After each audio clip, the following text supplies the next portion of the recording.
ใดก็ยังได้รออยู่ก็ลงไปพุ่นลงเบิ่งพุ่นล่ะเนาะไปบอลใหญ่นะ ไปบ่ใหญ่ลงเบิ่งว่าซั่นพี่น้องเอ้ยก็บ่เป็นหยังเนาะมันก็เพื่อความแบบแน่นอนนะเพื่อความปลอดภัยของน้องเพิ่นนำอีกแน่พี่น้องเอ้ยอีกอย่างก็ทั้งเงินทั้งคำแหละพี่น้องเนาะมันก็บ่เพียงพอเนาะการใช้จ่ายตั้งแต่ว่าน้องเพิ่นเกิดอุบัติเหตุแล้วก็มานอนอยู่โรงพยาบาลแล้วก็ถือว่าการใช้จ่ายก็เบิด คือว่าเงิน เท่าของนางเตนะปู่ของนางเตนะหายเราหาย คือปู่ของน้องเตเพิ่นให้ ของรักษาเพิ่นหายแห้งแต่ปู่นางเตย่านางเตนะเพิ่นว่าอันผู้เฒ่าใหญ่ก็มีแต่ปู่นางเตได้สิเสียไปนะ โอ้ ได้หายวันนี้นะ เป็น หาย เป็นโผของนั่น เห็ นะ นมีแนวคัดโคกแล้วก็จะบ่ได้ผ่าตัดนะคัดโคกมื้อนี้นะมื้ออื่นน่ะสิได้ผ่าตัดเพิ่นว่านะ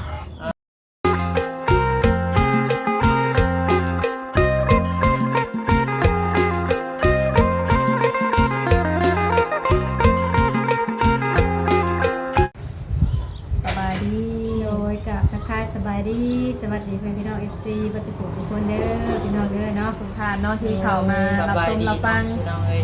สามคนนั่นแหละสามช่องเนาะอยู่ด้วยกัน กันเล เลย ยเพียงที่หน้ากันมื้อนี้พี่น้องเลยเนาะหลังจากที่ว่าอ่ากลับมาจากโรงหมอเนาะล่าสุดก็ทางแพทย์ทางหมอเพิ่นก็ทางรถกู้ภัยเนาะเพิ่นก็ได้นำส่งน้องแตลงไปโรงหมอแขวงพี่น้องเลยเพื่อดำเนินการผ่าตัดเนาะแต่ว่าเรื่องผ่าตัดนี่ก็ทางพุ่นก็ยังบ่ทันได้ซัวเนาะว่าสิได้ผ่ามื้อใดเนาะมีแต่ว่านำไปส่งห้องหมอแข็งหรือว่าห้องหมอใหญ่เนาะ แม่น ทางเฮาก็มาแต่ห้องหมอเพิ่นเลยพี่น้องเอ้ยเนาะทางน้องเตเพิ่นก็ได้ลงไปที่เรียบร้อยแล้วทางเฮาก็เลยมานั่งกันอยู่ในห้านนี่แหละ ไปกินข้าว กินข้าวกินน้ำรอบเลง กินข้าวเพราะว่ามันกลับไปเฮาก็เพื่อนน้องเพิ่นเตรียมตัวเนี่ยมันก็ค่ำแล้วเนาะข่าวเราก็เลยเข้ามาแล้วก็มาพูดมาคุยให้ทางพ่อแม่พี่น้อง FC ได้ฟังนํกันเนาะว่า อีกรอ คื บ อ ห ไป นึง ไว้อย่างสินะคือยังบ่ทันได้แจ้งอหย่างกันเลยสินะคือไปแบบกระทันหันนะก็คือพ่อแม่พี่น้อง FC เว้าสู่กันฟังแล้วก็ต่างจากที่ว่าสาไลหรือว่าสมุกสนวนหลายๆทีมงานเข้าไปถ่ายคลิปน้องเพิ่นอยู่ในโรงพยาบาลให้พี่น้องเนาะก็มี FC หลายๆท่านเป็นเสียงเดียวกันเลยว่าให้นำส่งไปโรงหมออื่นลองเบิ่งดูว่าซั่นสินะพ่อแม่พี่น้องเลยเนาะ โดย หลายคู่หลายคนก็ได้ปรึกษากันเนาะทางทีมงาน YouTube หรือว่าหลายคู่หลายคนเนาะก็เว้ามา ผมเคียงเคียงหน้ากันเนาะ พอเพียงเห็นหน้ากันก็คือว่าใจตรงกันนะพี่น้องเนาะก็เลยแบบยุ่งง่ายเนาะเพิ่นไปแบบกระทันหันพ่อแม่พี่น้องเนาะก็อาจสิยังบ่ทันได้แจ้งพ่อแม่พี่น้อง FC นะก็ขอโทษขออภัยเนาะที่ว่ายังบอกว่ายังส่งบ่ทันที่ว่าจะแจ้งเนาะก็มาแจ้งกันในคลิปนี้เลยแหละพี่น้องเอ้ย โดย อืม ก็คือตัดสินใจทางทีมงานเองพี่น้อง YouTube เฮานี่แหละพี่น้องเลยก็สุกเสริญเนาะเพราะว่าทางญาติเพิ่นก็คือทุกคนฮู้นั่นแหละทางพ่อน้องแต่เพิ่นก็บ่อยู่เนาะเพิ่นไปเยี่ยมน้องตุ๊กเนาะ โดย ในเมื่อเจอแบบนี้แล้วก็ไลน์คอมเมนต์หรือว่าพ่อแม่ป้าลุงนั่นแหละแนะนำมาเนาะให้นำส่งลงไปห้องหมอแข็งหรือว่าไปบอนใหญ่อะไรพี่น้องเพื่อว่าการผ่าตัดนี่อาจจะได้ไวขึ้นเนาะแต่ว่าตอนนี้เฮาก็บ่ฮู้ดอกว่าปลายไหนสิได้ผ่าตัดเลยบ่หรือว่าแนวใดเนาะมีแต่ผู้ใดรอฟังแพทย์ฟังหมอหรือว่าติดตามคลิปผู้ที่ว่าเพิ่นไปนํเนาะหรือว่าไปห้องหมอแข็งผู้ใดพี่น้องเอ้ย ว่าครูไปนำก็มีหลายคนอยู่เนาะมีทั้งบ่าวยาวแล้วก็บ่าวนิ้วแล้วก็บ่าวบุญบ่าวบุญเนาะน้องป้าเนี่ยพี่น้องก็ถือว่า3-4ช่องไปหาพี่น้องเลยเฮาก็สิติดตามเบิ่งอาการอยู่เนาะก็ว่างๆก็สิลงไปเยี่ยมไปยามเพิ่นอยู่พี่น้องเลย ก็บ่ได้ปาได้ผิดเนาะตั้งแต่ผู้ใดเฮาก็ทั้ง3คนนั่นแหละพี่น้องเนาะแล้วก็ไปหาน้องเพิ่นกับสุดซอยเพิ่นตั้งแต่มือเริ่มเฮ็ดบุญพิธานเพิ่นเลยเนาะพูดตั้งแต่มือนั้นน้องเพิ่นมาก็พากันไปซอยเนาะซอยหลังจากที่เกิดอุบัติเหตุก็เบิ่งแง่งซ้ำที่เฮาเบิ่งได้นั่นแหละพี่น้องเอ้ยเนาะจังสิว่าในกันว่าเรื่องซอยเงินซอยค้ำก็คือว่าอะไรกำลังซ้ำเฮามันก็บ่เพียงพอพี่น้องเอ้ยเนาะ สั่งมามีเพิ่น แล้ว ซะ ก็ซอยซ้ำเรือซ้ำแห้ง แต่ว่าอยู่ห้องหมอนี่มันก็หลายมือเติบเลยเนาะ โดย เพิ่นก็ 3คืนบ่3คืนกับ4มื้อเนาะพี่น้องเอ้ย เว่าคำเดียวเลยเนาะคือว่าผ่าตัดบ่ได้มันแบบว่าแข้งขาน้องยังบวมจังซี่นะเนาะอาการน้องเพิ่นยังบ่ลดลงแต่ก็บ่สามารถผ่าตัดได้ประมาณนี้พี่น้องเอ้ย คือทางพี่กับเพิ่นกำหนดให้ อีก3 มื้อพี่น้องเนาะเพิ่นมารออีก3 มื้อ ฉันดำเนินการผ่าตัดเหนือเนาะ แม่นเพราะว่าตอนนี้การขาน้องเพิ่นก็ยังบวมอยู่หั้นนะพี่น้องก็เลยดำเนินการต่อบ่ได้ก็รอเพิ่นให้รออีกจัก3 มื้อ นักแต่กับทางทีมงานหรือว่านั่นกับเพิ่นก็เลยว่าใหญ่ก็ยังไม่รออยู่กับลงไปพุ่นลงเบิ้งพุ่นน่ะเนาะ ไปบอลใหญ่นะ นี่ พี่น้ เนาะ อง ก่อนใหญ่ลงเบิ้งว่าซั่นพี่น้องเอ้ยระบบเป็นหยังเนาะมันก็เพื่อความแบบแน่นอนนะเพื่อความปลอดภัยของน้องเพิ่นนำอีกแน่พี่น้องเอ้ยอีกอย่างก็ทั้งเงินทั้งคำแหละพี่น้องเนาะมันก็บ่เพียงพอเนาะการใช้จ่ายตั้งแต่ว่าน้องเพิ่นเกิดอุบัติเหตุแล้วก็มานอนอยู่โรงพยาบาลแล้วก็ถือว่าการใช้จ่ายก็เบิด คือว่าเงินทางน้องได้แบบว่าทำราทำการเฮ็ดงานได้เพิ่นก็บ่ได้มีติดตัวมาเลยบ่ แบบนั่นก็ค่อยถามเพิ่นก็ว่าบ่มีเพราะว่าเพิ่นอยู่บ้านครูว่าย่าเพิ่นก็ใช้จ่ายถึงคือกันเด้สำนวน โอ้แบบว่าต้องซื้อต้องใช้ต้องจ่ายเนาะ เดือนมากอะก็ได้ค่ารถค่าล่าเล็กๆน้อยๆ อันนี้บัตรค่ารถก็แพงบัดนี้2คนมากก็คนละเท่าไหร่เนาะมันก็ตกอยู่คนละ200,000 300,000ตัวได้สำนวนเลย มันก็หลายเติบ แม่ เนาะ นมาบ่เฮ็ดหมูน้ำแม่น้ำหยังอีกแน่เนาะมันลดรายใช้จ่ายนะพี่น้อยมันเกิดแบบนี้อีกนะ สิว่ายิ่งอยู่มันยิ่งจ่ายเนาะซื้อกินซื้ออยู่นำในไผพื้นน่ะเป็นพี่น้องไอ้น้ำนี่ก็เนาะอยู่โรงหมอนี่ก็ต้องมีเงินคือว่าแหละใช้จ่ายเด็ดนะมีค่าอื่นค่ายา คือ สิผ่าตัด หลายคนหลายคนเห็นแหละเนาะน้องแต่เพิ่นน่ะว่าง่ายๆกับเพิ่นน่ะ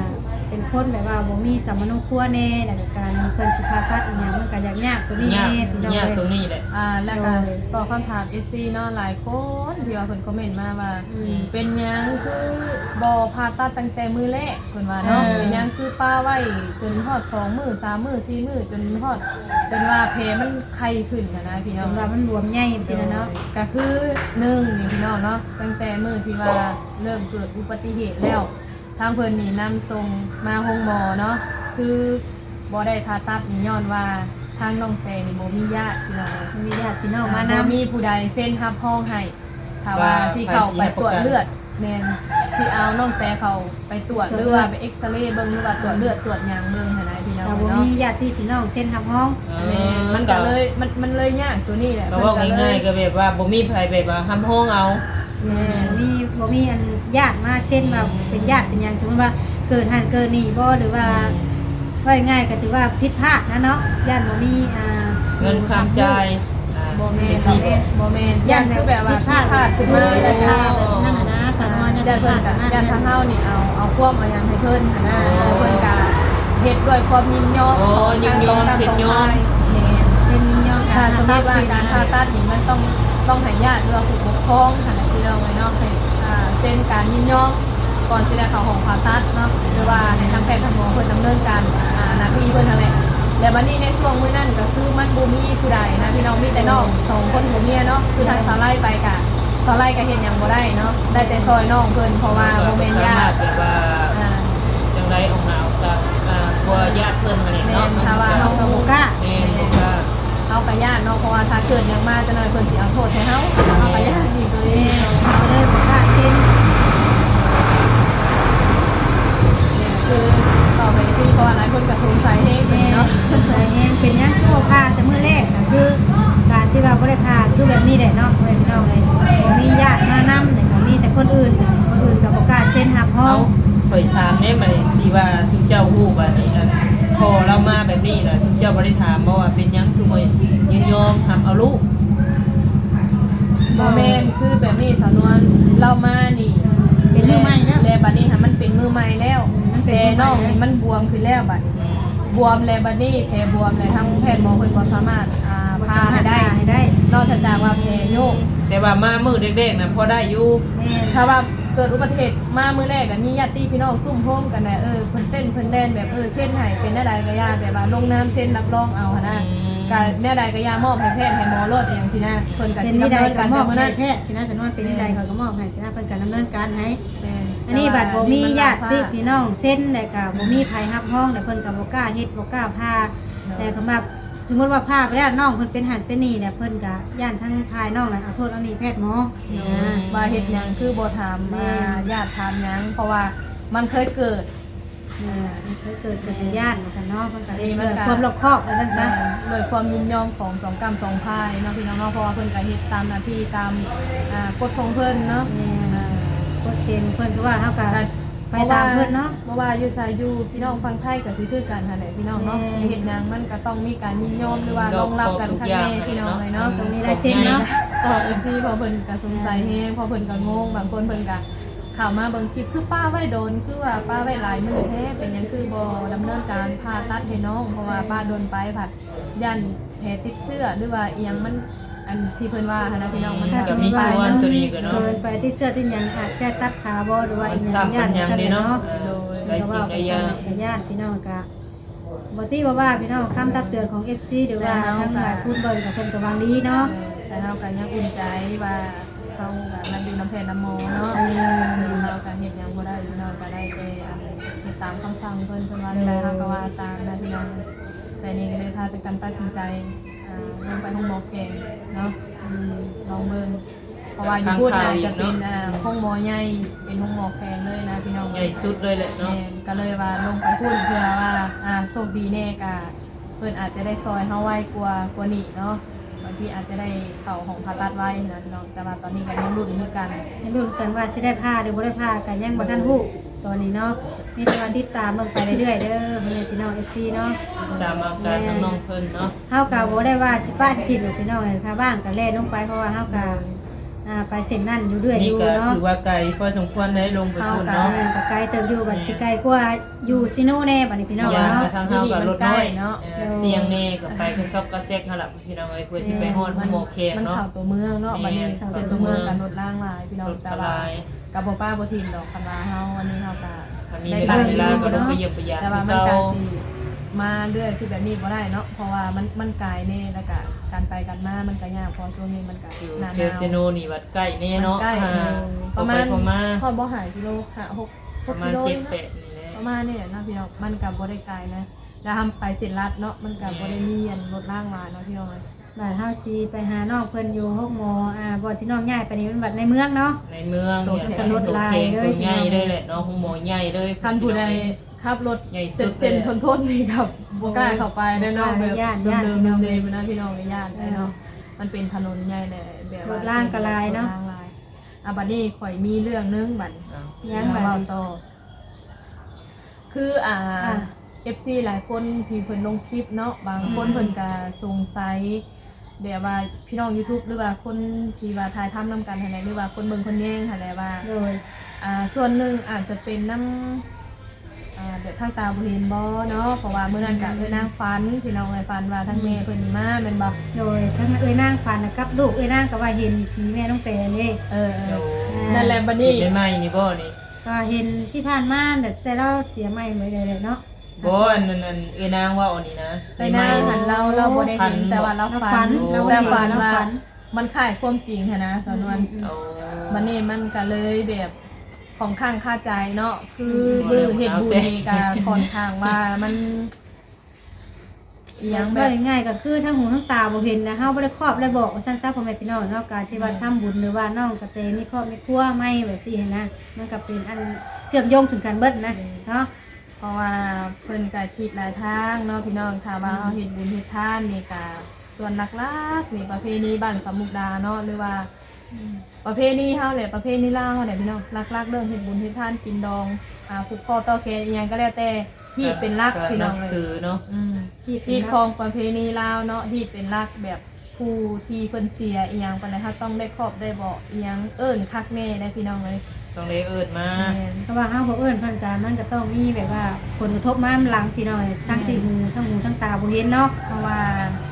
มันเกิด พอ เรียก นี่ อีหยั หาง ก็ ถ้าเพิ่นบ่พอใจ คือเบิ่นนั่นแหละ นี่ เนาะ ก็มันก็คือว่าเอาหั่นแหละเนาะ มันยากพี่น้อง แต่ว่าอันนี้ก็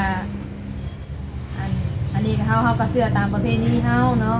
แต่พี่น้องทางฝั่งไทยเพิ่นสิกินอะไรเฮาก็บ่รู้เนาะแต่ว่าทางฝั่งเฮานี่เพิ่นยังคือแบบนี้อยู่เนาะแล้วบัดนี้เนาะพี่น้องมีทางน้องแพรวาเนาะหรือว่าเอื้อยเพิ่นแล้วก็สองเอื้อยเพิ่นนั่นแหละเนาะหลายคนก็คือสิเห็นเนาะพี่น้องที่เพิ่นมาแล้วบัดนี้เพิ่นไป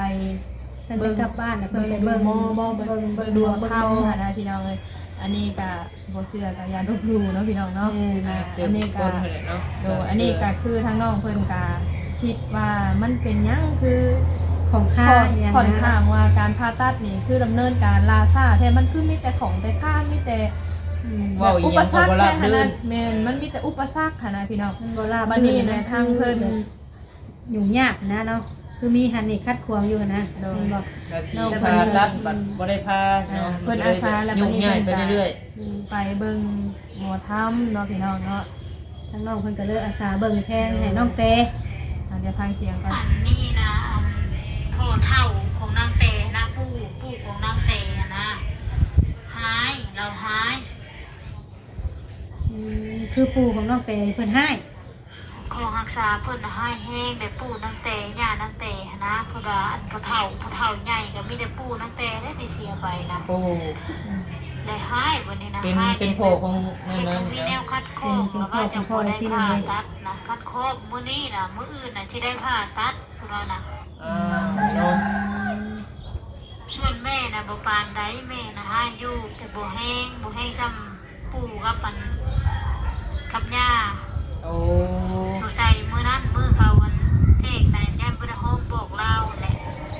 เราเลยฮักแข้งฮักขาบัดนี้ อาจจะมีส่วนเนาะมันก็เชื่อม ให้ โย เรื่อง ง เฮ็ดบุญนี่แหละ คือให้เรื่องเฮ็ดบุญ ก็คือแบบว่าทางเพิ่นนี่ไปเบิ่งหมอธรรมมาเนาะพี่น้องลักๆนี่คือปู่ทวดย่าทวดเนาะหรือว่าพ่อของแม่ พ่อของแม่ของพ่ออีกไปที่หนึงสิค่ะ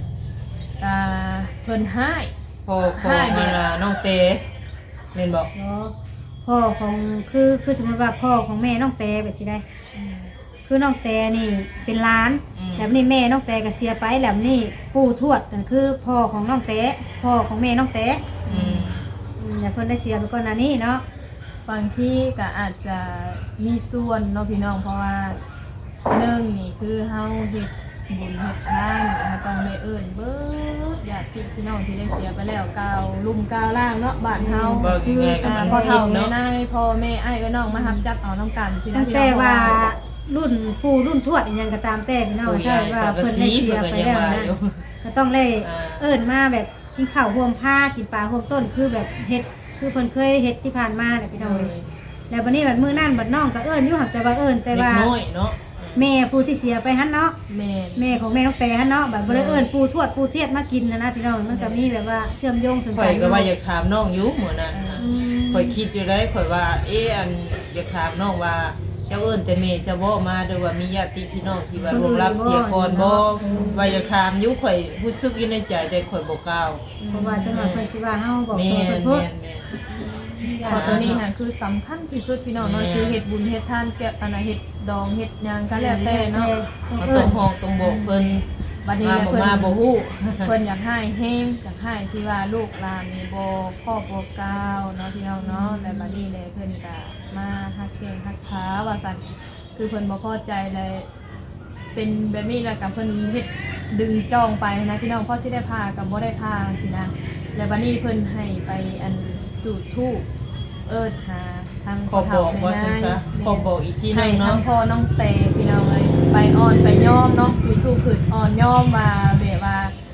ก็เพิ่นนี่อยากให้พ่อน้องเตแบบเราอาจจะบ่ได้มาเนาะมือนั้น เพราะว่ามือ แบบเป็นผู้ใหญ่นะพี่น้องเนาะ ผู้บุญแจกข้าวแม่น้องแต่น่ะพ่อน้องแต่บ่ได้มา นี่ แล้ววันนี้ทั้ง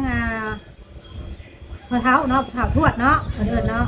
หรือว่าผู้ใหญ่พี่น้องเอ้ยเพิ่นก็เลยว่าให้ทั้งพ่อน้องแต่น่ะอ่อนยอมผู้รักผู้ใหญ่ที่ว่าเฮ็ดผิดกระทำ โดย เนี่ยเพิ่นก็ทุกอย่างก็สิราบรื่นเพิ่นว่าเนาะตามที่เพิ่นเว้ามาเนาะ ตามที่น้องเพิ่นแจ้งมาที่เพิ่นไปเบิ่งหมอเนาะพี่น้องเนาะถ้าว่าห้องมื้อนี้มื้ออาจจะได้ผ่าตัดพี่น้องเลย แต่ว่าเร็วๆนั่นเฮาก็ดีใจนํเนาะเฮาก็เป็นห่วงน้องคือกันพี่น้องเอ้ย โดย เพราะว่าเฮาก็ฮู้จักกับน้องมาก็ตั้งแต่ว่าไปเฮ็ดเรือนเฮ็ดซ่านให้เพิ่นตั้งแต่อยู่บ้านมือสันแล้วเนาะ ที่แม่บ่ได้ไปตลอดก็ติดตามแต่พุ่นน่ะเนาะ แต่ว่ามันก็แบบสิแลบัดมันเกิดแล้วก็เฮาก็เสื้ออยู่ได้พี่น้องเลยตัวนี้ก็เนาะ เชื่อเป็นทางรู้ได้ตัวนี้ เนาะ เนาะ ทั้งอันนี้เฮาเองแน่แล้วก็มันก็เกรียมเข้ากันหานะพี่น้องเนาะไปทางตาบ่เห็นแน่กับดวงเฮามันบ่ดีแน่มันก็เกรียมเข้ากันพี่น้องเลย นะ ก็ถือว่าแจ้ง FC สิประมาณนี้ก่อนเนาะจักหน่อยหลายผู้หลายคนสิว่าเขาเว้าไปบัดเอ้ายิ่งเว้ายิ่งคือแบบไรแบบนึงแท้นะ ไปเรื่อยๆ เข้าใจยากเนาะ คือหลายใช่ไหมนี่ พอประมาณจังนี้ก่อนจักหน่อยสิว่าคือแท้จังซี่นะพี่น้องเอ้ย เอาสาวไร่บอกความจริงได้บางคนมันอาจจะบ่คือกันเนาะความคิดของคนเฮาหั่นนะก็คือว่าแหละมันก็แตกต่างกันไปเนาะมันก็ประเพณีลาวเฮาก็คือว่าหั่นแหละมันก็มาต้องแต่งหลายสิ่งหลายอย่างพี่น้องเอ้ยถ้าบ่เฮ็ดบ่ถูกวิธีเนาะมันก็สิประมาณนี้แหละเนาะก็เป็นนี่หันติเตือนกันเบิดเป็นมาแล้วก็ เว้ามากคือบ่คือวัดแม่นบ่ มันเกี่ยวกับการเบิดนะพี่น้อง ก็มีแต่ว่าซ้ำนี่แหละเนาะเฮ้ยเนาะเด้อน้องแต่เอาไว้ก่อนแล้วบัดนี้มาบัดนี้ก็คือ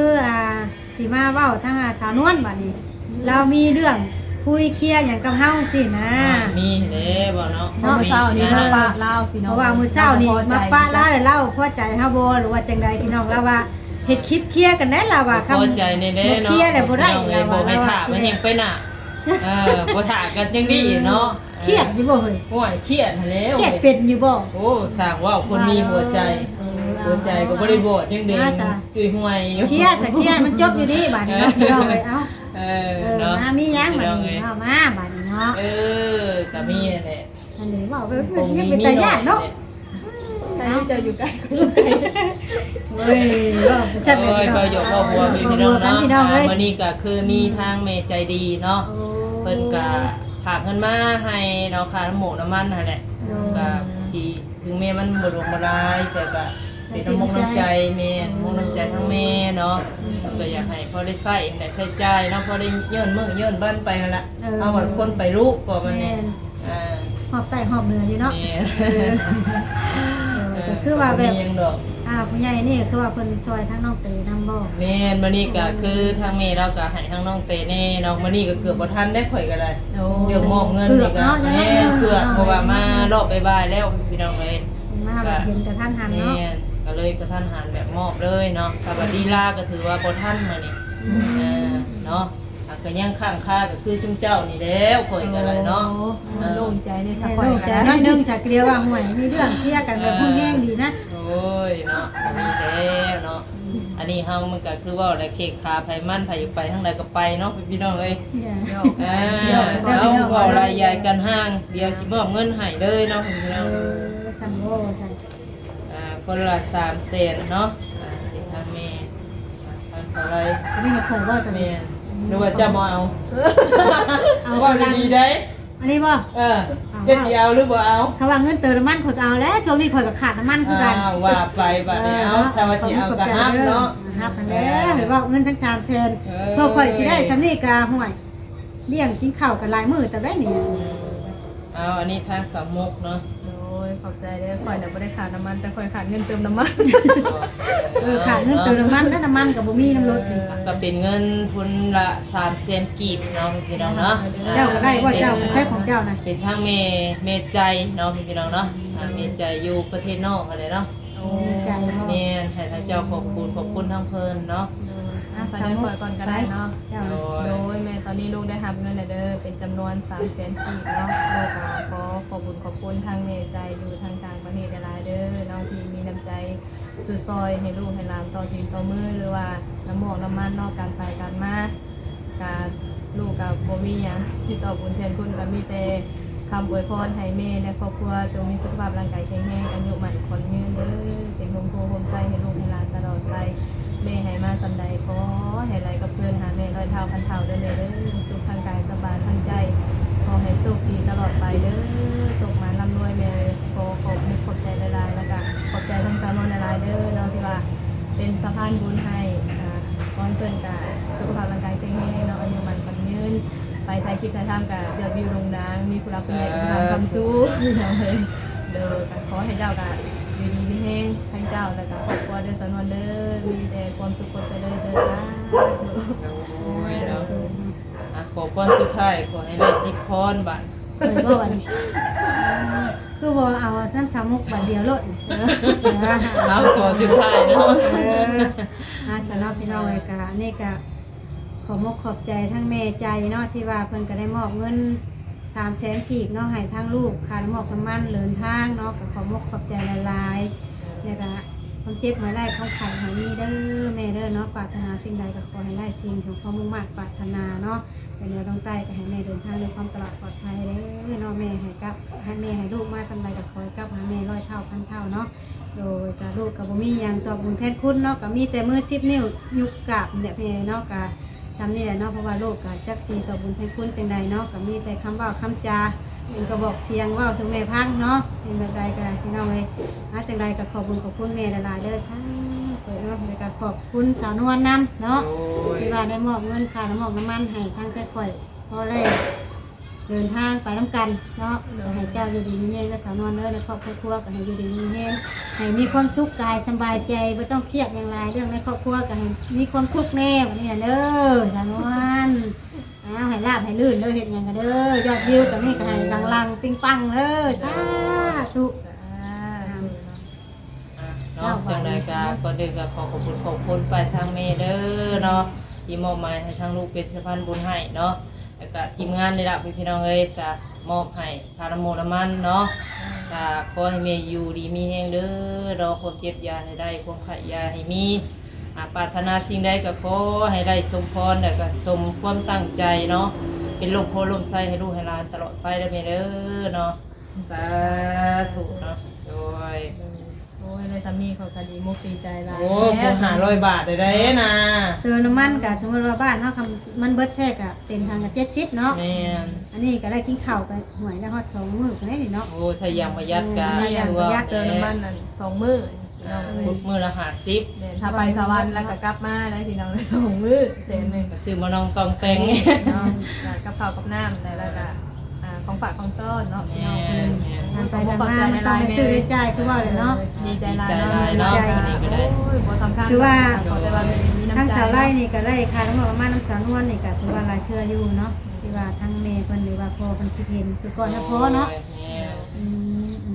ขอบคุณเด้อพี่น้องเด้อเนาะ ก็ขอบคุณไปทั้ง FC เบอร์สุขุสุขคนเนาะพี่น้องเนาะ ที่เข้ามา ที่กดไลค์กดแชร์แล้วก็เข้ามาติดตามรับชมเนาะแต่ละคลิปพลับพี่น้องเอ้ย ต้นจนถึงปัจจุบันเนาะขอให้เอฟซีแบบมีสุขภาพร่างกายแข็งแรงอายุมันคนยืนเด้อสุขมันร่ำรวยตลอดปีแล้วกันตลอดไป แล้วก็เบิ่งคลิปให้แล้วก็บ่ขาดโฆษณาเนาะก็ขอบคุณหลายๆถ้าบ่มีเพิ่นเฮาก็คือสิบ่มีมื้อนี้แม่นบ่ โอ้ยไปมาฮอดจอบ่ถึงแล้วเนาะ ถือว่าเพิ่นเบิ่งคลิป ส่ง เบิ่ง แล้ว ให้แล้วก็กดเป็นกำลังใจเฮาก็มีกำลังใจเฮ็ดคลิปมาเรื่อยๆเนาะเอ้าก็บ่มีหยังหลายเฮาก็สิฝากพ่อแม่พี่น้อง FC ไว้เพียงซ้ำนี้เนาะพี่น้องเอ้ยก็ถือว่าเว้าสู่กันฟังพี่น้องเพื่อให้ FC หายความของใจที่ผ่านมาเนาะโดยจังใดก็มีแต่ว่าเฮาก็จบคลิปที่นี่ได้บ่หรือว่าได้ ตอนนี้แล้ว เนาะสำหรับคลิปนี้กับทางเฮาก็สิได้จบคลิปเพียงเท่านี้เนาะพี่น้องเนาะพบกันคลิปหน้าสำหรับคลิปนี้ไปแล้วเนาะ สบายดี